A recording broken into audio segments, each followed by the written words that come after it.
Just when people thought the Slenderman case had finally settled in history, 2025 happened. And suddenly, this case was one of the most infamous internet age crimes ever. It was back in the headlines, louder than ever. Let's break down everything that unfolded just in this last year. So in January 2025, a Wisconsin court made a decision that stunned the nation. Morgan Geyser was approved for conditional supervised release. This wasn't her first attempt. This wasn't even her second. It was her fourth petition. So the history of these petitions include her first one, which was withdrawn, her second one, which was also withdrawn. Her third one was in 2024 and it was denied.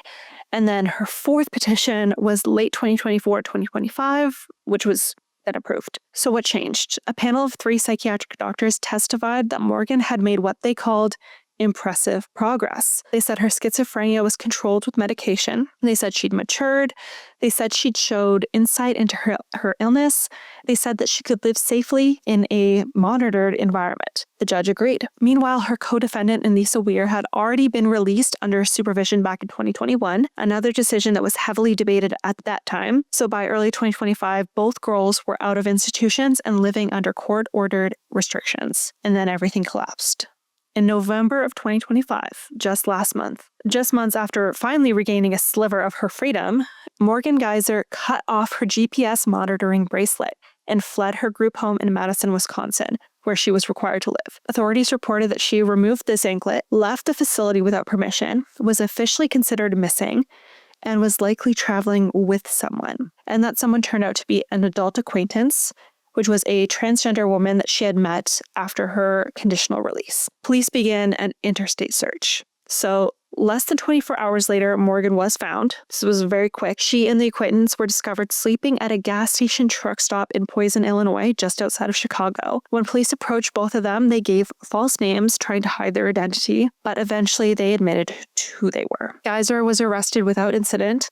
Her companion was also detained. The escape it set off a chain reaction, so Wisconsin authorities immediately moved to revoke her conditional release, of course, return her to a secure psychiatric facility, and begin extradition proceedings. So Morgan reportedly waived extradition, meaning she didn't fight being returned to Wisconsin, likely to speed up the process or because she knew that the outcome was inevitable. Her adult companion faces charges. So the acquaintance who fled with her has been charged with trespassing and obstructing identification, aiding an escape, according to early reports. This is where things get really concerning, as if they're not already concerning enough. According to reports from treatment staff and prosecutors, Morgan had been displaying several worrying behaviors after her release, signs that maybe, just maybe, she had been approved for release too soon.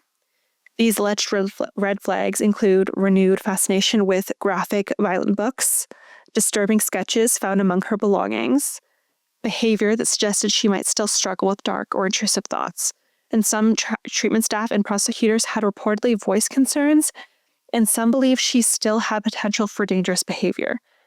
And now those warnings seem eerie in retrospect, to say the least. Morgan's escape reignited all the debates from 2014, but with even more intensity.